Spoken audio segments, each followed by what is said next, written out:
their candidate this time around. You look at these candidates' approval ratings, people are going to go vote against Joe Biden, or they're going to go vote against Donald Trump.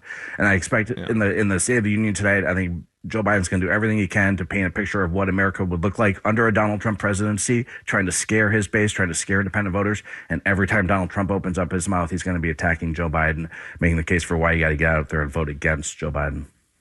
Yeah, that's what it feels like, Alex, that people aren't voting for people as much as they're voting against someone.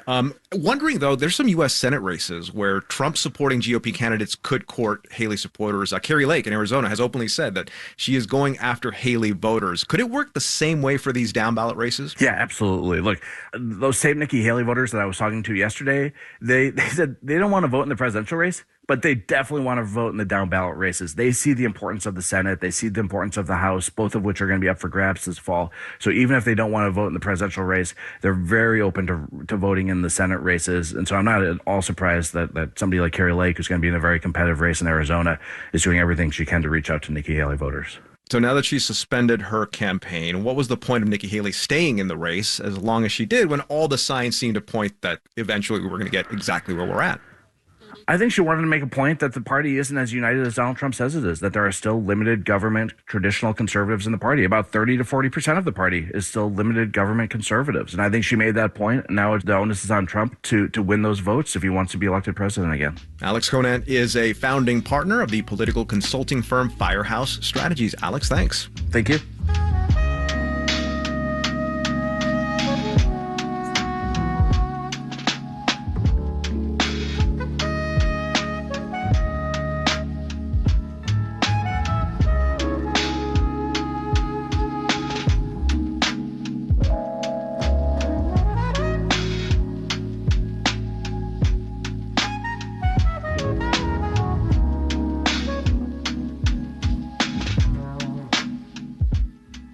This is NPR News.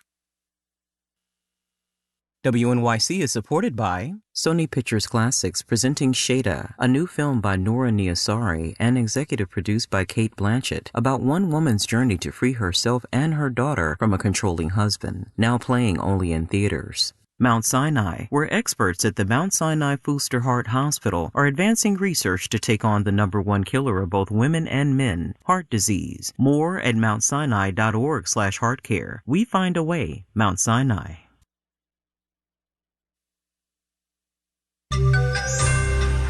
Internet-enabled swindlers are coming off a banner year. Marketplace Morning Report is supported by Fidelity. A dedicated advisor can help create a wealth plan for a full financial picture. Investment minimums apply. Fidelity Brokerage Services, LLC.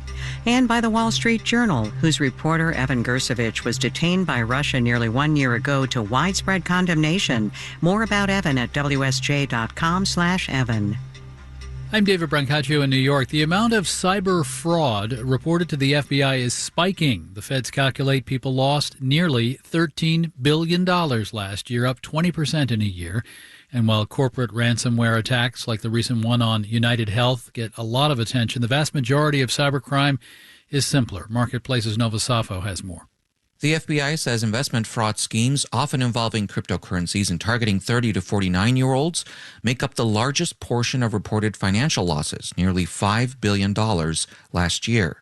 Meanwhile, the elderly are often targeted by tech support scams, and businesses tend to most often fall victim to email compromises in which criminals use internal accounts to transfer funds. The FBI says organizations categorized as critical infrastructure have seen a lot of ransomware attacks in sectors such as healthcare, emergency services, and water systems. I'm Nova Safo for Marketplace.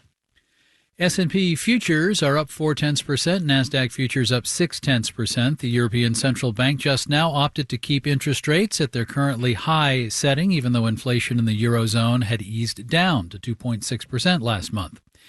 Fresh from investors pumping in $1 billion to shore things up at troubled New York Community Bancorp, there's word of a mild flow outward of deposits over the last month, down 7% during the period. The stock had fallen 45% yesterday before the billion was pledged, and the stock closed up this morning. The stock is up about 1% in pre-market trading. Marketplace Morning Report is supported by Schwab. With Schwab investing themes, people can invest in ideas they believe in, like artificial intelligence, renewable energy, pet passion, and more. Over 40 themes to choose from. More at schwab.com. And by Brains On, the wildly popular podcast for kids is coming to a theater near you with a hilarious science-themed live show. More at brainson.org/events. For Hi, I'm Juana Summers.